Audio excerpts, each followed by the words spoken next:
가히 새들의 낙원으로 부족함이 없습니다.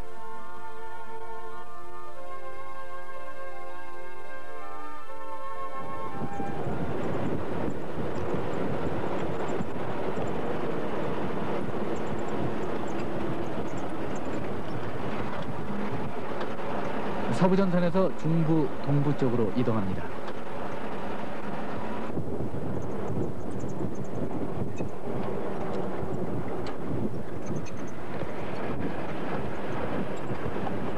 비포장 산길 곳곳에는 본격적인 휴전선 분위기가 감돌면서 이따금씩 야생화와 봄새들이 모습을 드러냅니다.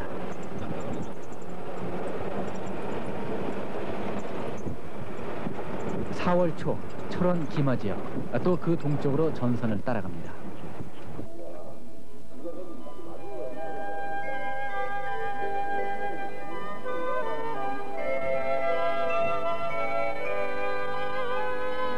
해안가보다는 다소 늦게 푸른 싹과 새순이 돋아나지만 이제부터가 내륙 휴전선 일대에서는 봄을 느낄 수 있는 시기입니다.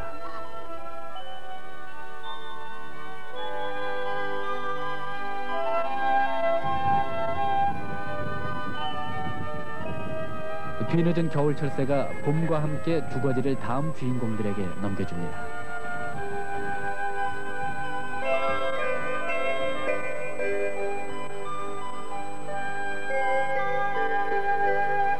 이 무렵 김우하와 철원 일대, 특히 길 옆이 모두 지뢰받친 철원 철책선 너머에는 백로대가 나무를 온통 희게 덮어버립니다.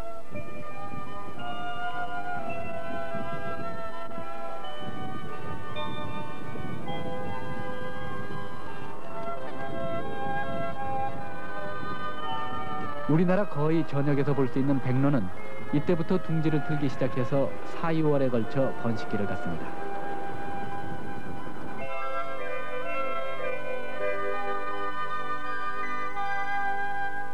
철원으로부터 동쪽으로는 본격적인 산악전선이 펼쳐집니다.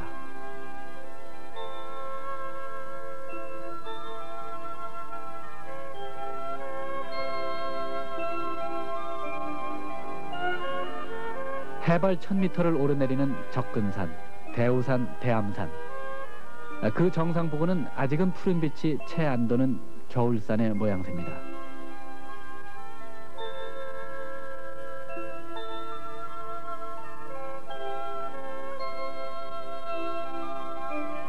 잔설 속에서 이따금씩 수줍게 꽃망울을 터뜨린 야생화들이 간간히 봄의 숨결을 느끼게 할 뿐입니다.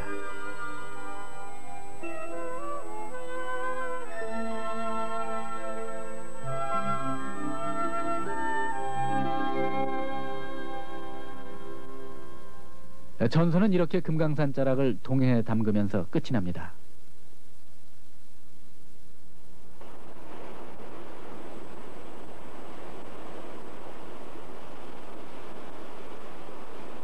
그러나 계곡의 봄은 다소 빠릅니다.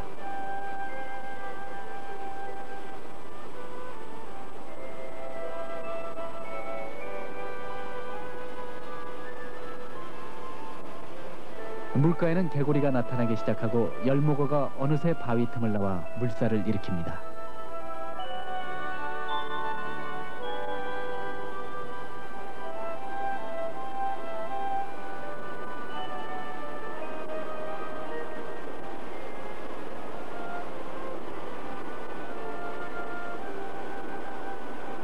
계곡 주변에서 가장 먼저 푸른 잎을 선배는 돌단풍입니다.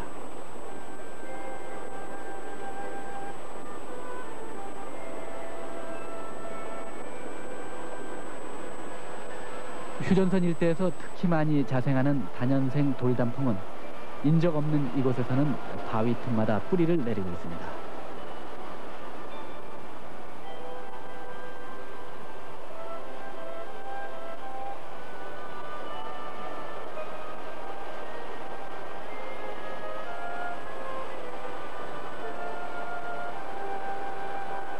무당개구리의 짝짓기가 활발해지고 눈 녹은 개울물은 이제 더 이상 차지 않습니다.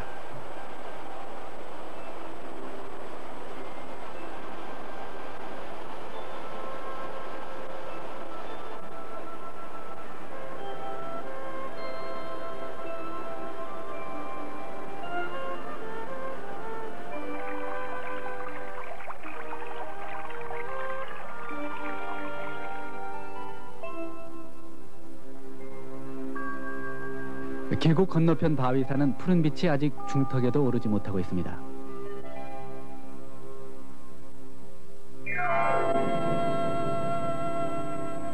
그러나 아지랭이가 막 피어오르는 남향바지 산 사면에서 4월 13일 사냥 한 마리가 한가롭게 먹이를 찾고 있었습니다.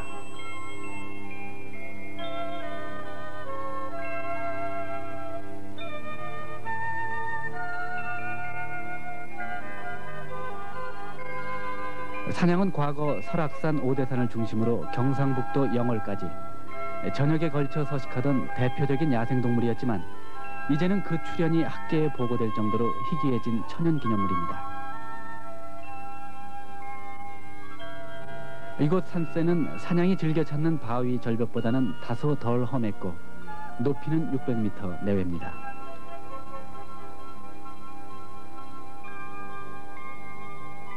물론 지뢰 표지판 건너편으로 종전 이후 일체의 출입이 없는 지역입니다.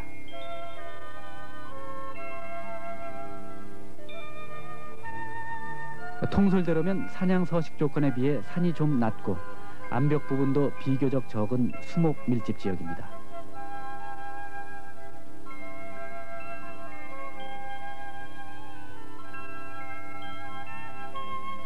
철조망 너머의 안전지대라는 점이 사냥의 출현을 가능하게 했다는 전제로 보다 깊은 비무장지대로 들어가 보기로 했습니다.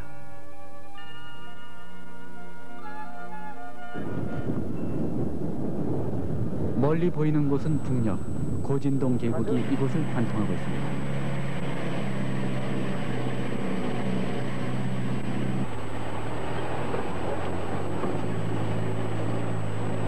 집차 한 대만이 조심스레 길을 열어가야 하는 계곡 옆은 폭포와 급류가 간간히 소를 이루며 북으로 흐르고 있습니다.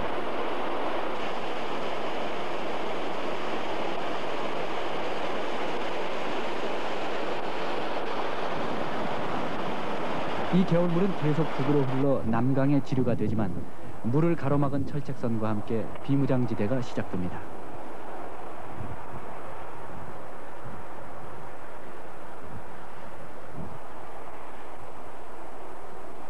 (4월 15일) 사냥 11마리가 관측된 곳은 바로 철책 너머 비무장지대의 산 사면입니다.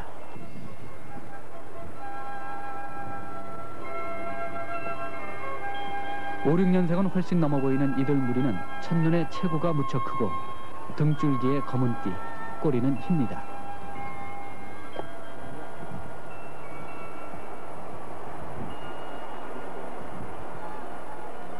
이곳에 주둔하고 있는 군부대 장병들은 햇볕이 좋은 날 30여 마리까지 떼를 지어 물가로 나오는 것을 목격했다고 말합니다. 이 지역은 먼저 사냥을 발견했던 두타연 일대보다도 산은 더 밋밋하고 고도도 더 낮습니다.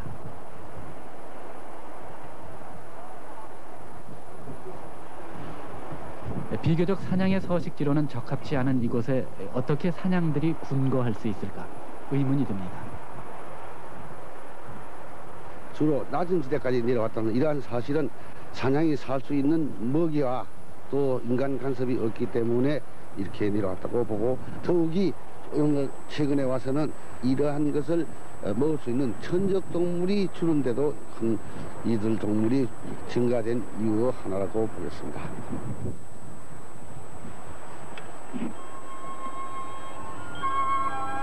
지난 64년 대폭설 전후 대대적인 남획으로 멸종 위기에 처한 사냥에게 DMZ 그리고 지뢰지대가 마지막 안식처를 제공하고 있는 셈입니다.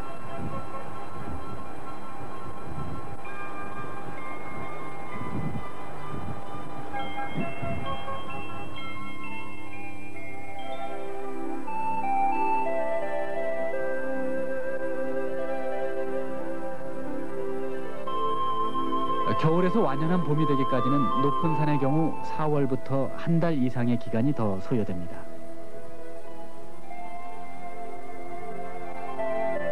그리고 그 봄은 4월 말에서 한 달 남짓으로 그리 길지 않습니다.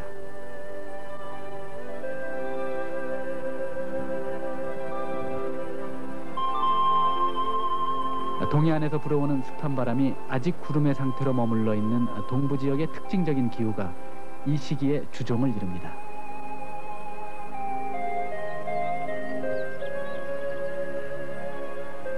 진달래과 중 가장 늦게 꽃을 피우는 철쭉이 그 자태를 뽐내는 것도 1200m가 넘는 높은 산에서는 5월 이후에나 가능합니다. 봄이 무르익는 5월 중순, 이때쯤이면 꼭 들러봐야 할 것으로 대암산 정상 바로 밑에 남한에서는 유일한 고층 수본을 빼놓을 수 없습니다.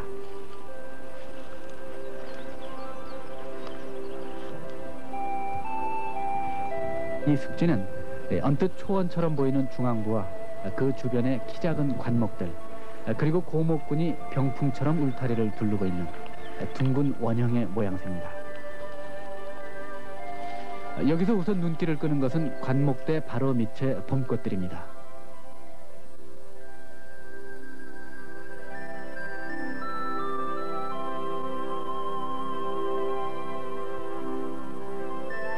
이 꽃들은 모두 습한 토양과 찬 공기, 높은 고도 등에 잘 견디어 살 수 있는, 비교적 다른 지역에서는 쉽게 눈에 띄지 않는 희귀종들입니다.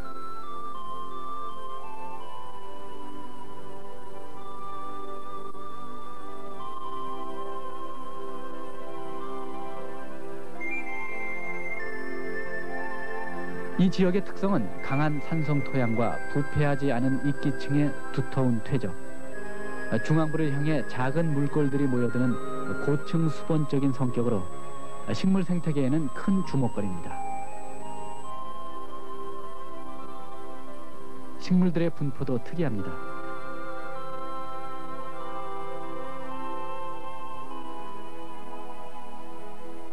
우선 관목대가 끝나는 평탄 지역에는 박새가 군락을 이루고 있습니다. 독이 많은 이 다년생 초보는 고층 수본 중에서는 가장 변두리 지역으로 비교적 습기가 덜한 관목대 바로 밑에 경계선을 긋습니다.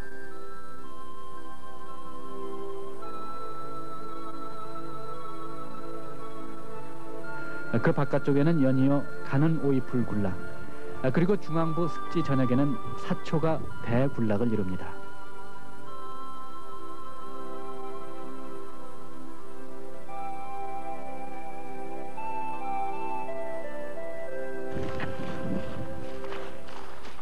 좀 더 내부로 들어가 보면 사초 사이로 가는 물줄기들이 뻗어 있는 것을 볼 수 있고, 이 물들은 중앙부에 작은 웅덩이를 만들고 있습니다.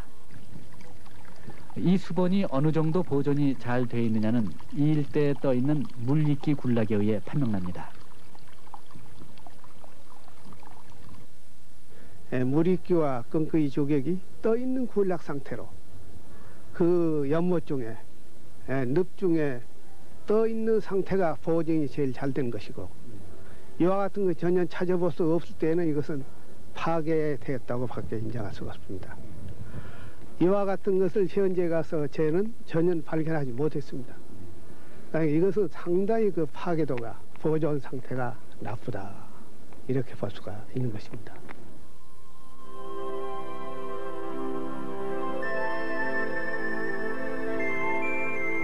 외부적인 파손도 있지만 식물들이 나름대로 질서를 잡아나가는데도 수본이 줄어드는 이유가 있습니다.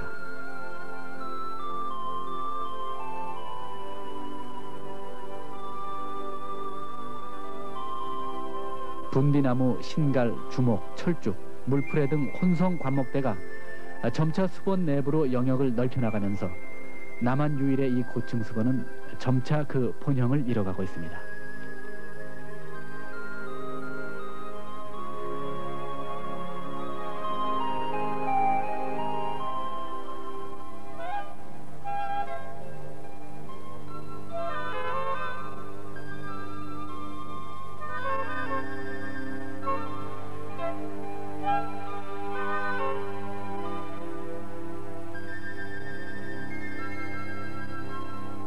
실록과 함께 벌, 나비 등 곤충이 활발히 움직이기 시작하는 계절이기도 합니다.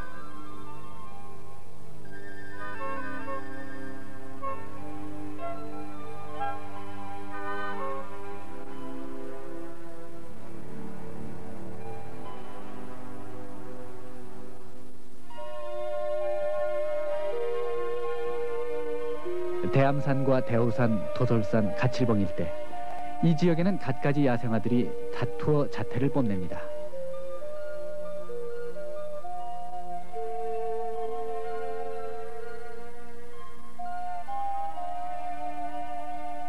또 대부분 넓은 지역에 걸쳐 군락을 형성하고 있음을 보게 됩니다.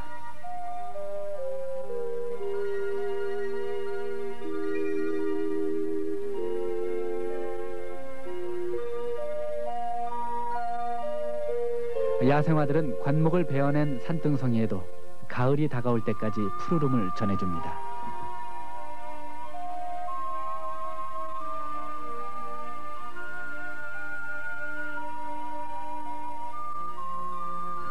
좀 더 깊은 산중으로 들어서면 약초꾼들이 탐을 내는 희귀 난 종류도 눈에 띄게 됩니다.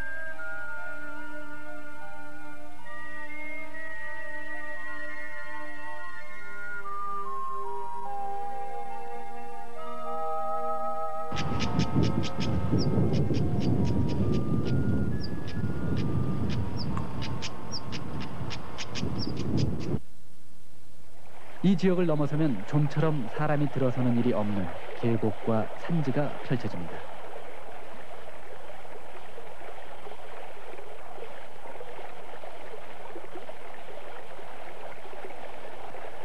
그러나 민간인 통제선 안쪽에도 이렇게 숲이 이루어지지 않는 파손된 계곡을 가끔 보게 됩니다.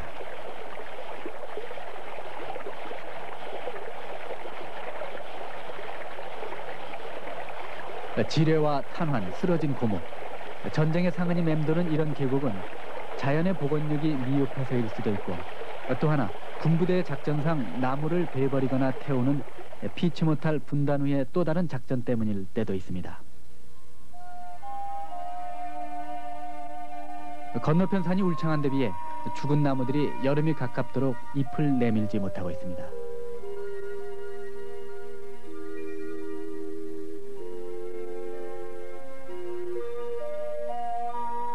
반면에 35년이란 세월이 완전히 성숙된 자연 상태로 숲을 꾸며놓은 보기 좋은 임상도 적지 않습니다.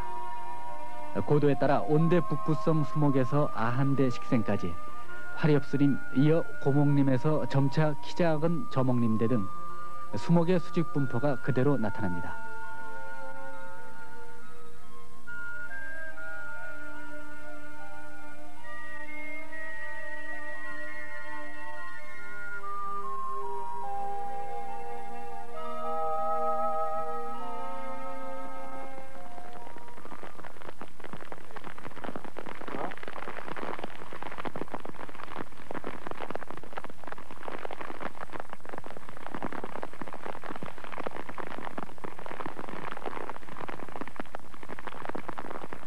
휴전선 일대 봄은 극히 짧습니다. 뒤늦게 푸르기 시작했던 산에 한 차례 빗줄기가 지나고 나면 이내 계절은 여름으로 줄다름질 칩니다.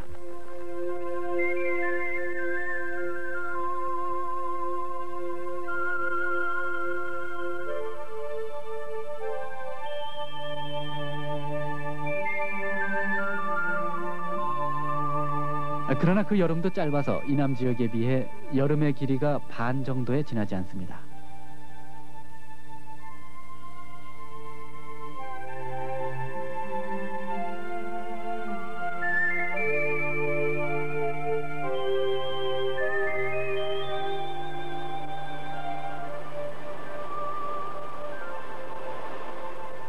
그 길지 않은 여름 동안 생태계는 가장 많은 에너지를 저장합니다.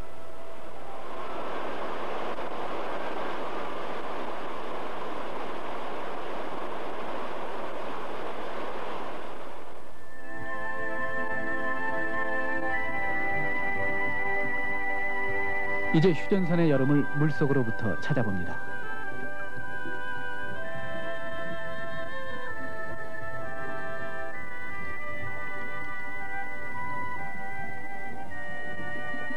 기온이 높아지면서 계곡의 물은 상대적으로 차가워집니다.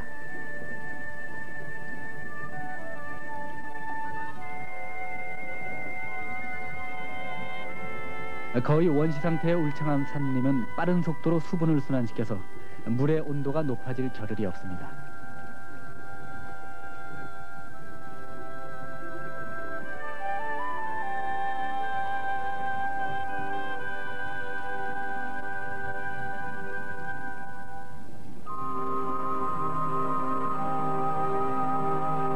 두타연 일대에 천연기념물인 열목어와 각종 어류가 밀생하고 있는 것도 실상은 주변의 산림이 그 생명력을 유지시켜주고 있는 데서 원인을 찾을 수 있습니다.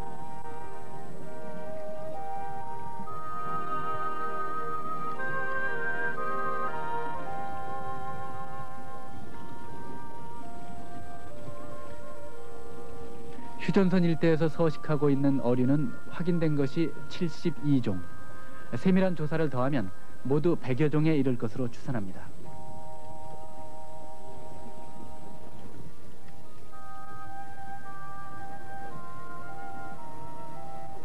이 숫자는 우리나라 총 어류 142종 가운데 3분의 2 이상이 휴전선 일대에 살고 있다는 얘기입니다.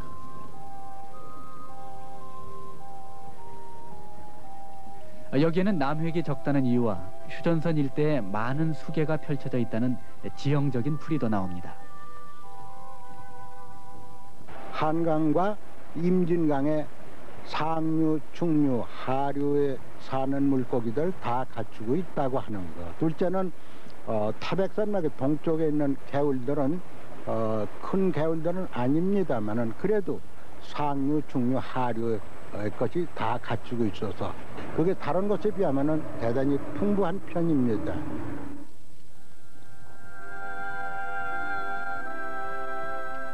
그 풍부함은 완벽한 보존 상태의 산림이 엮어내는 알맞은 서식 환경, 또 인간의 손길이 닿기 어렵다는 여건 등으로 또 다른 특징을 보여줍니다. 즉 남획 없이 자연 상태 그대로 성장을 계속하기 때문에 대부분의 어류가 작은 고기부터 3, 4년생이 넘는 성어에 이르기까지 고른 분포를 나타내고 있다는 점입니다.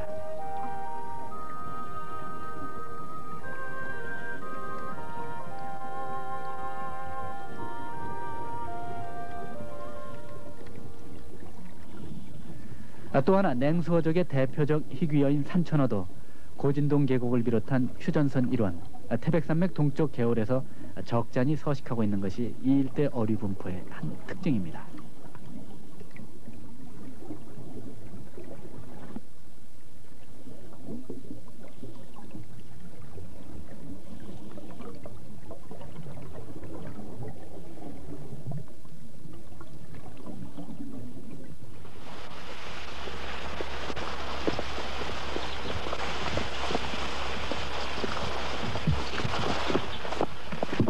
지난 겨울 기러기 떼와 노루가 뛰놀던 임진강변 갈대밭에도 완연한 여름이 찾아왔습니다.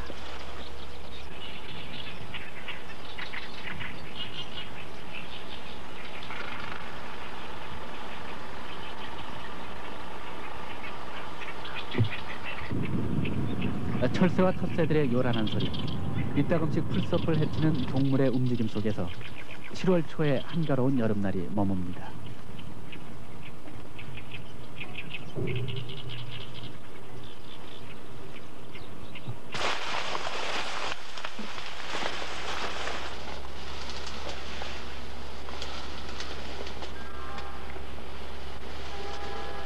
평원 속에서 자연이 지니고 있는 생명력이 가장 왕성하게 분출되는 계절이기도 합니다. 여기서 임진강 줄기를 따라 조금 더 동쪽으로 이동하면 삼이천이라는 제법 큰 하천을 만나게 됩니다.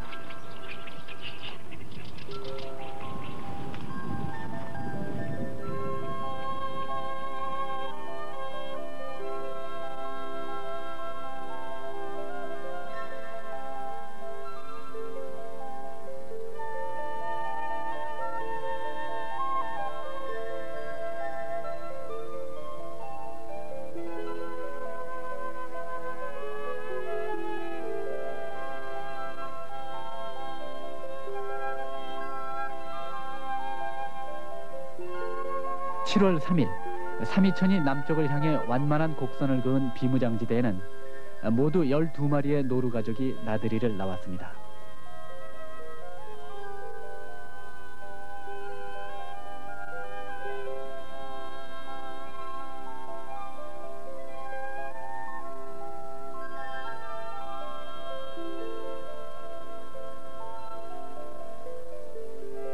이 지점은 경기도 적성에서 북쪽으로 채 10km가 안 되는 고랑포 바로 건너편으로 무장 간첩이 출현하기도 했던 곳입니다.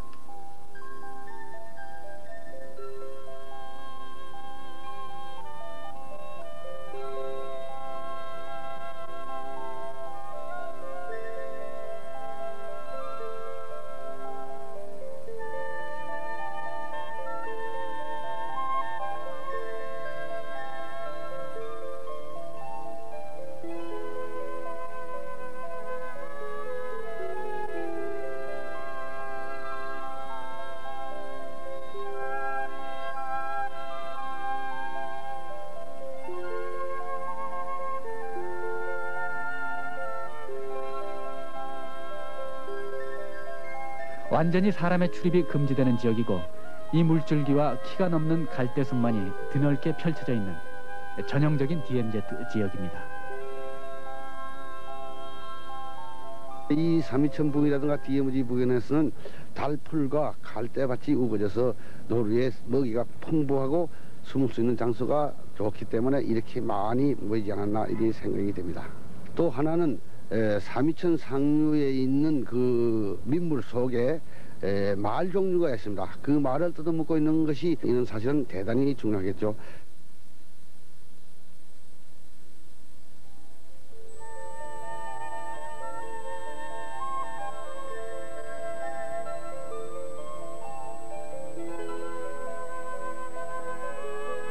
좀 더 이 일대를 지켜봅니다.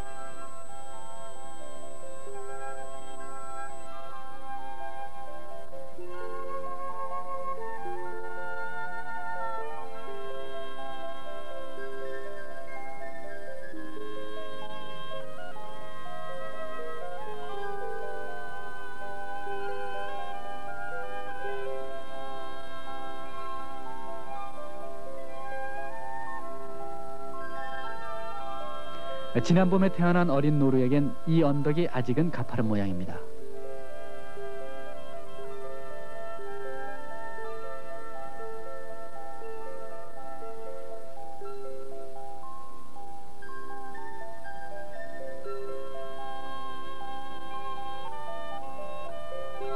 언뜻 보기에는 물을 마시는 듯하지만 자세히 보면 아까 지적한 대로 물속에서 민물말, 정확히 말즘과 검정말 등을 뜯어먹고 있습니다.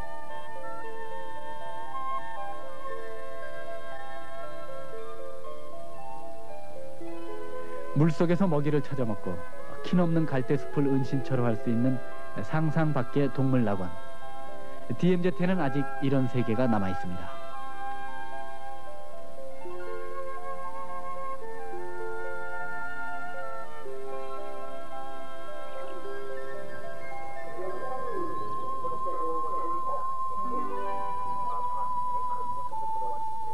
(7월에서 9월) 정도까지 대부분의 중부전선 일대는 이와 비슷한 푸르름이 지속됩니다.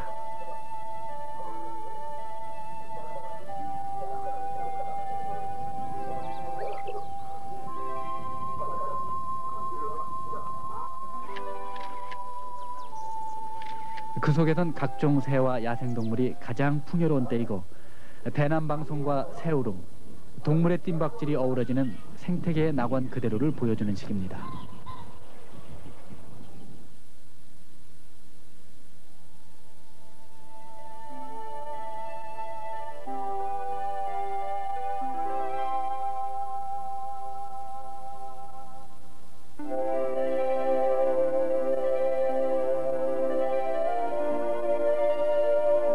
이 무렵 우리는 동물뿐 아니라 식물의 활발한 움직임 또한 지켜볼 수 있습니다.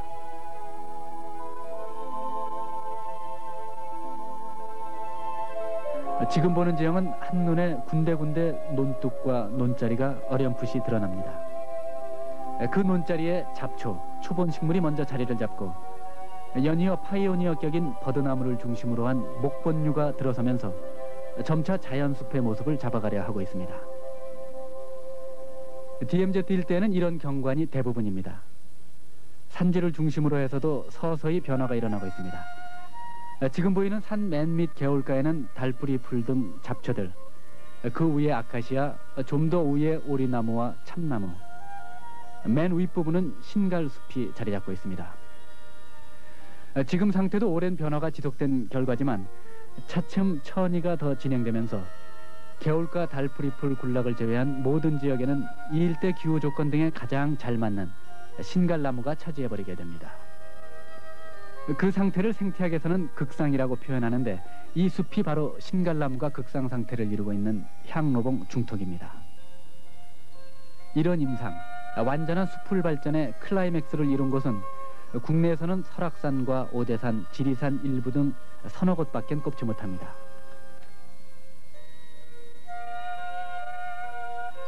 동해 영향을 받는 쪽이 이제 강하죠. 그래서 이 전체로 볼 적에 설악산하고 매우 유사한 점이 많이 있어요. 금강초록 난다거나 또 이 신갈나무가 대부분이라는 것 이런 등등을 들 수가 있는데 제가 이제 민통선 북방 지역을 쭉 돌아다녀 본 중에서 가장 극상림이 많고 또 종류가 많은 곳이 이제 향로봉 쪽이다 이런 느낌을 가졌습니다.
그러니까 요 물은 여기서 여가 분수령이겠네요.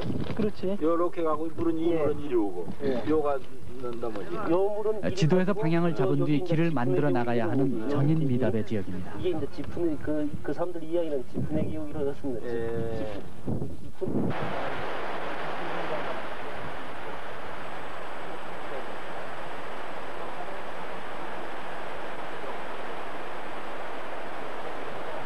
여기에서 우리는 식물의 지혜를 보게 됩니다. 큰 나무 밑에 이렇게 자디잔 나무들이 다 있네요. 빛이 닿는 곳에는 빠짐없이 잎이 돋아나는데 키 큰 수목의 나뭇잎이 채 가리지 않은 햇빛을 골라 키 작은 나무들이 잎을 펼쳐내고 있습니다.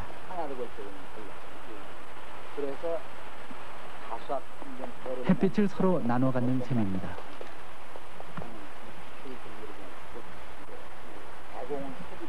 완전한 삼림일수록 위에서 보면 온통 지푸르게 보이는 것도 이 때문입니다.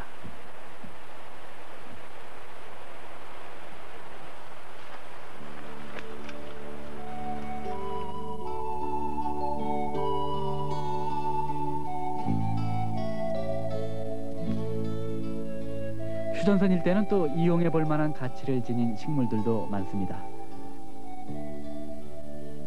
이 바위 덮풀도 그 한 예입니다.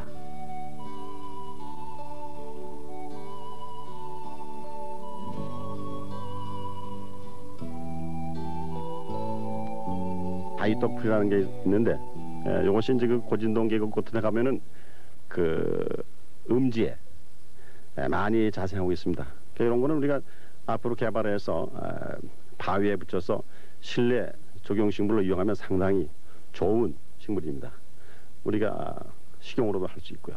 또 난과의 이제 복주머니 꽃이라든지 또 모시대라든지 잔대, 특히 기린초 같은 거는 길가에 그 식수대에 많이 재배를 하면은 상당히 그 우리나라의 그 향토미도 나타날 수 있고 그래서 상당히 좋다고 봅니다.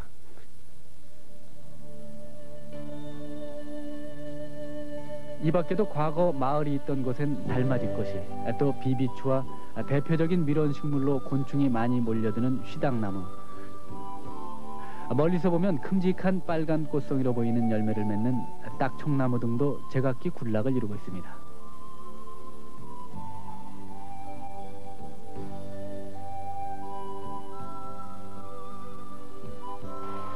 휴전선 일대 식당에서는 북방계 식물과 남방계 식물이 서로 만나는 것도 흥미로운 관찰사항입니다.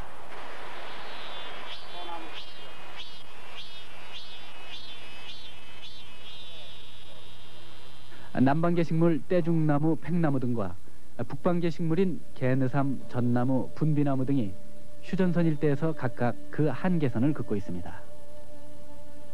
한반도 남북 중간 지점에 비무장지대가 자리 잡고 있다는 점은 동물뿐 아니라 식물에게도 크게 영향을 주고 있는 것입니다. DMZ 지역은 남북 간 4km 지역이 사계 청소로 인해서 식물을 절단한, 수목을 절단한 관계로 꽃가루 바지가 대략 1km 이내에 이루어진다고 본다면 30년 이상 절단된 관계로 북방계 식물과 남방계 식물이 차단이 돼서 천이가 중단될 그러한 우려도 없지 않습니다.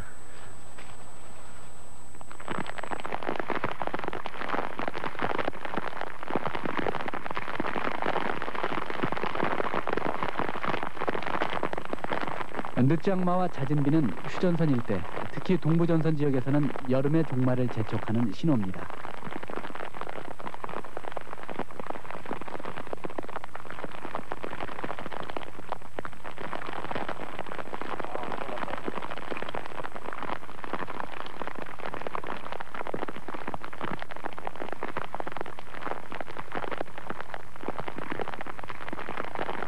이때를 놓쳐버리면 많은 귀한 꽃들을 보기 위해 1년을 더 기다려야만 합니다.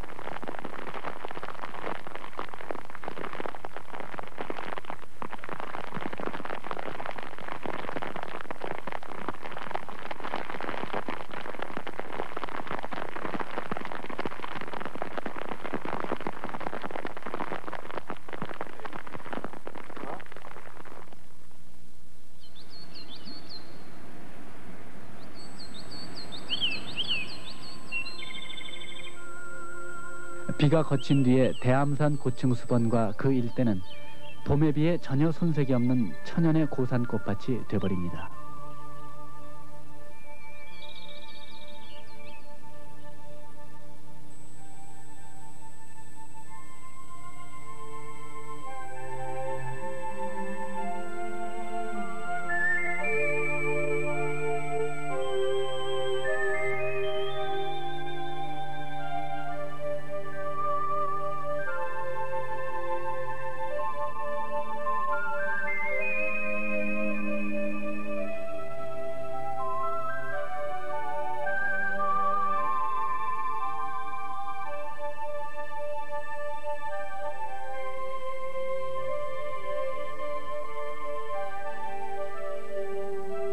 초본류뿐 아니라 대암산 일대는 수목이 다양하기로도 유명합니다. 대암산과 대우산관이 그 우리나라 동서남북의 그 식물상이 접하는 곳이에요. 그러니까 식물 지리학적으로 볼 적에 관북구, 갑산구, 관서구 그리고 중부가 접하는 곳이기 때문에 식물 분포상 동서남북의 그 식물 종이 접속하는 부분, 그래서 종류가 비교적 많고 매우 좋습니다.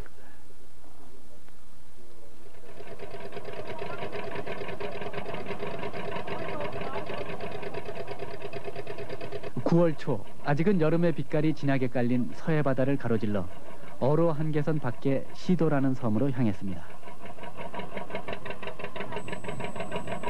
이 섬은 강화도에서 뱃길로 3시간 남짓 거리로 경기도 옹진군 북도면에 속하는 3,000평가량의 무인 고도입니다.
번식한다는 확실한 증거가 있는 것이 벌써 둥어리라든지 이것이 알이 바로 그 노란부리 백로의 그 알입니다. 저희가 아까 섬에 올 때 날려둔 큰 새들. 그렇죠.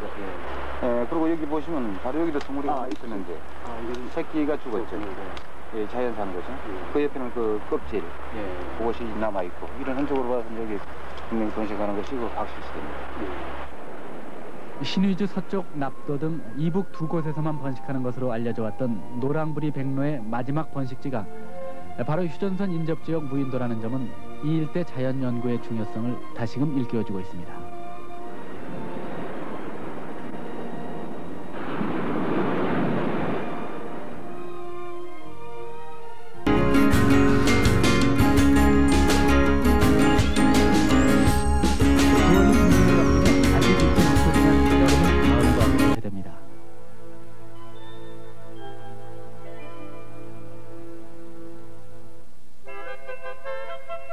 야생동물들의 사냥 나들이가 눈에 띄게 늘어나는 것이 곧 가을이 다가오고 있다는 신호입니다.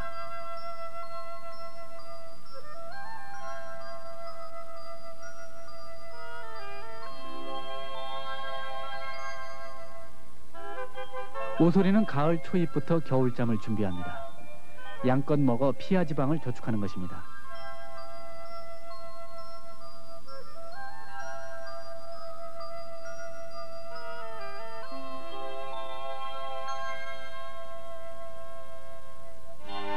오소리뿐 아니라 가을을 맞은 모든 짐승들이 가은의 겨울 준비를 합니다.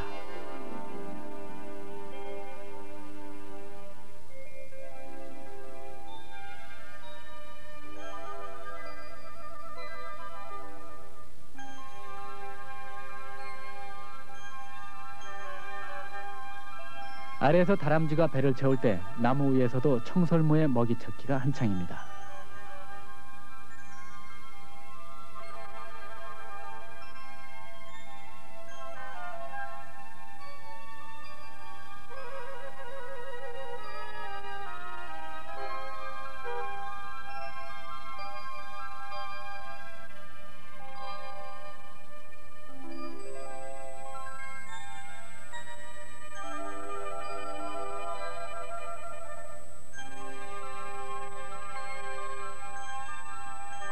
솔방울과 잣을 아침으로 하는 청설모의 식사 시간은 해 뜨기 직전부터 거의 오전 11시까지 계속됩니다.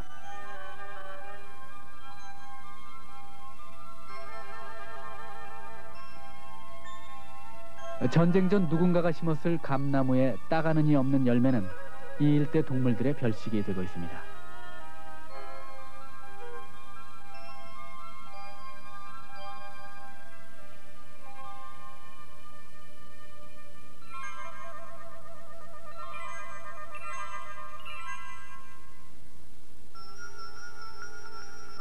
직박구리가 쪼아먹는 감나무 잎이 거의 떨어질 무렵 저 멀리 민통선 마을 철원 일대에는 추수 뒤에 너른 평야가 겨울 철새를 기다리고 있습니다.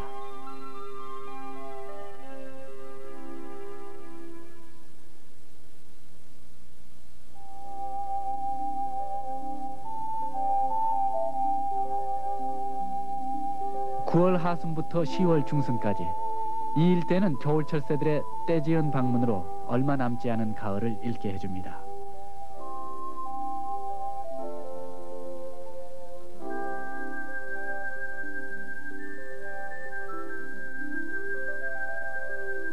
(10월 3일부터 6일까지) 평야 한켠에 찾아든 겨울 철새는 모두 13종이 관측됐습니다.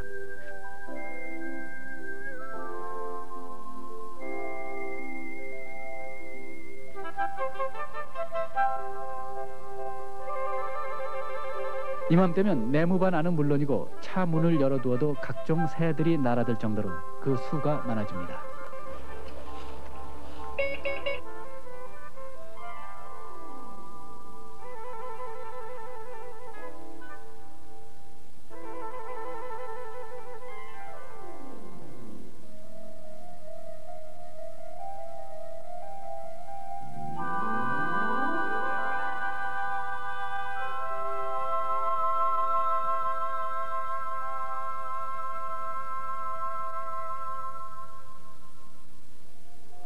낮길이가 점차 짧아지면서 장병들에게는 야간 경계 시간이 늘어나고 야행성 동물들에게는 보다 활동 시간이 길어집니다.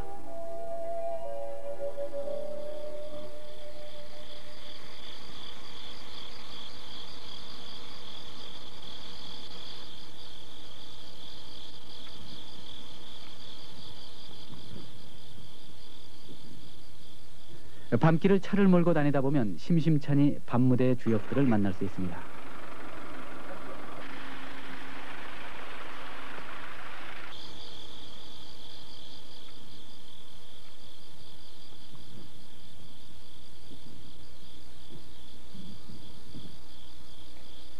구름이 너무 얇다.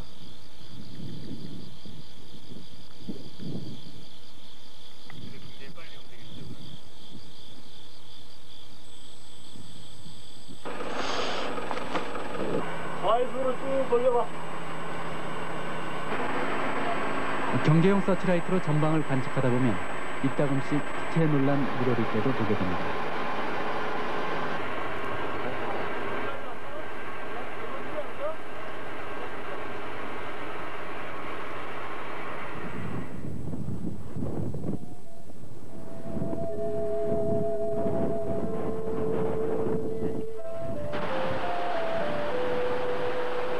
가을이 저무는 신호는 이곳에서도 단풍입니다.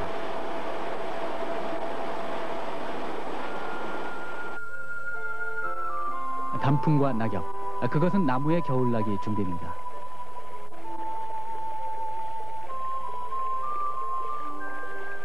바람이 차가워지고 일조량이 줄면서 나무는 잎에서의 광합성 작용을 멈추고 잎파랑이가 필요 없어진 잎사귀는 색이 변합니다.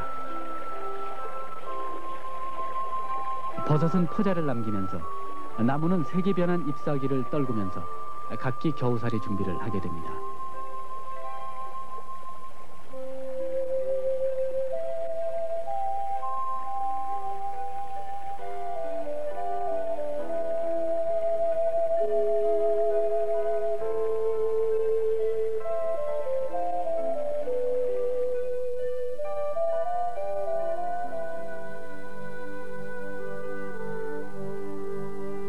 노루가 뛰놀던 삼이천 일대에도 갈대잎이 누렇게 마르면서 겨울 철새들이 찾아듭니다.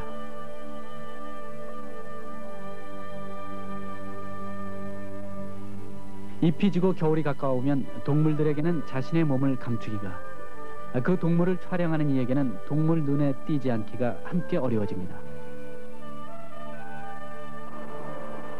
보다 자연스러운 은폐 촬영을 위해 그동안 사용한 무인 카메라가 한결 힘을 발휘하는 시기이기도 합니다.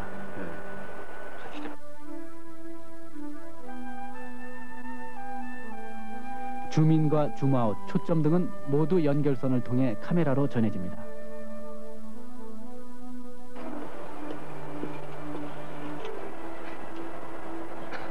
동물들이 자주 나타나는 위치에 카메라를 설치합니다. 잡아당겨요, 끈요. 카메라와 취재팀 사이에는 두 가닥의 케이블이 이어지고 이 선을 통해 설치 현장과 모니터를 보는 사람들과는 연결이 됩니다.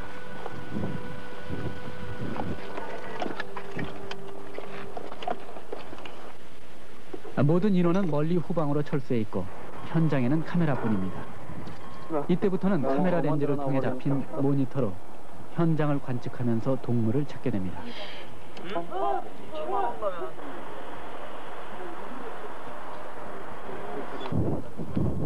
동물의 눈에 카메라가 낯설지 않을 정도의 시일이 지나고 나면 노루와 꿩 등은 개의치 않은 채 자연스러운 모습을 연출해냅니다.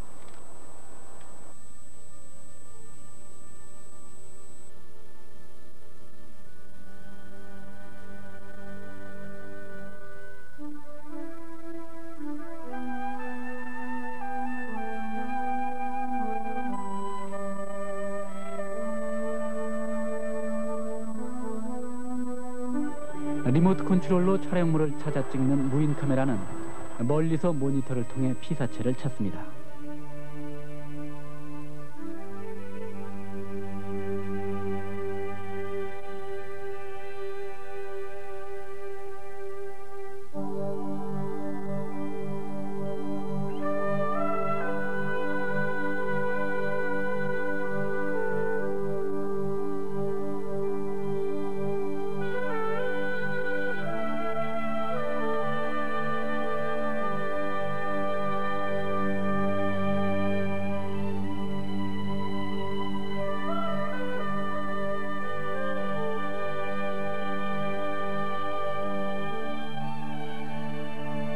무인 카메라라도 일단 설치를 끝내고 난 뒤 적어도 사나흘 동안 진을 치고 기다려야 하는 시간을 요하기는 일반 촬영과 같습니다.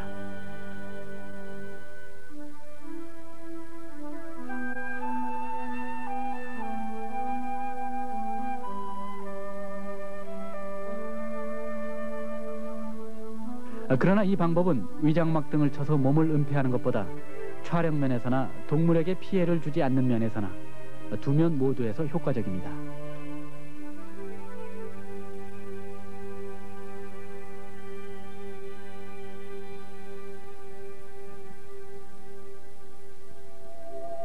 이 무렵 노루가 큰 소리를 내면서 서로 빠르게 뛰어다니는 모습을 자주 보게 됩니다.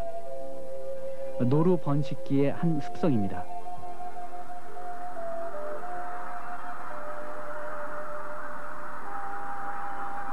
겨울철새 기러기가 다시 떼지어 날아들기 시작할 때이기도 합니다.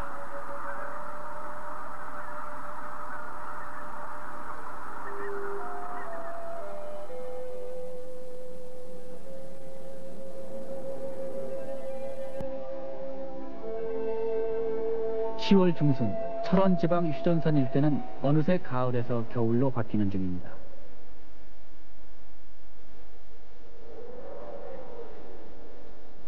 해는 점점 짧아지고 하루 사이에 기온이 곤두박질칩니다.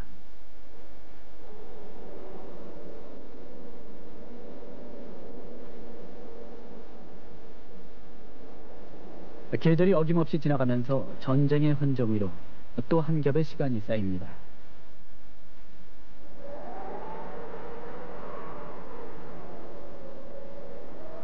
(10월 18일) 향로봉에는 첫눈이 왔습니다. 기온은 영하 6도.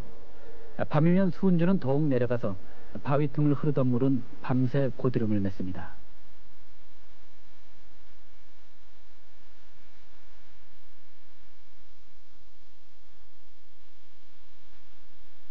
겨울은 이처럼 성급하게 다가왔습니다. 한낮에 잠깐 양지 바른 곳에서 고드름이 녹을 뿐입니다.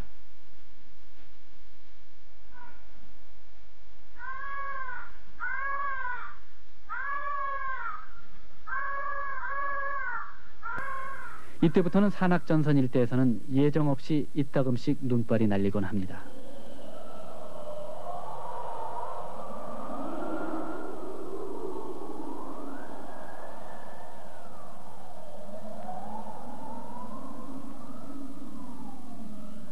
(11월 27일) 대암산에는 처음으로 눈다운 적설량을 보여 7cm의 눈이 불과 3시간 만에 휘몰아쳤습니다.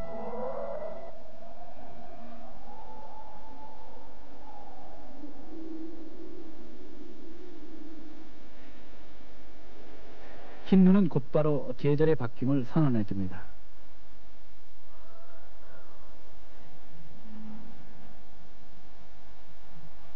몇 안 남아있던 잎과 나무, 산정과 평원 모두가 희게 바뀌면서 이제 가장 긴 계절 겨울은 눈이 녹기 시작하는 3월까지 휴전선 일대를 지배합니다.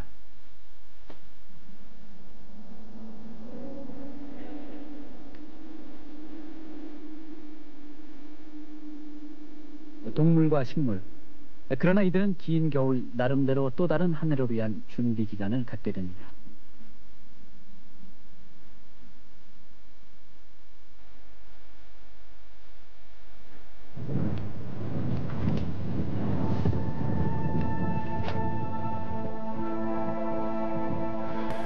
두루미가 날아들던 철원 평야를 다시 찾았습니다. 그러니까 꼭 한 해 전 오늘입니다. 두루미가 모이를 쪼아먹던 철원 평야는 지난해와 마찬가지로 힙니다. 그리고 저 앞에 철책선도 그대로입니다. 지난 35년은 이렇게 반복되어 왔습니다.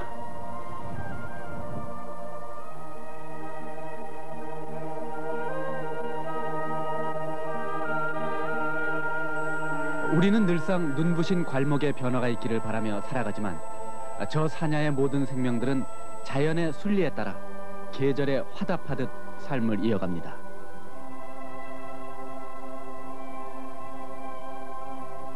분단 35년, 우리에게는 아픔의 세월인 그 시간 동안 전쟁이 핥히고 간 비무장지대 모든 지역에서는 오히려 아무런 회방 없이 모든 생물들이 그들의 본능대로 자신의 생존을 위해 무성한 삶을 이어가고 있습니다.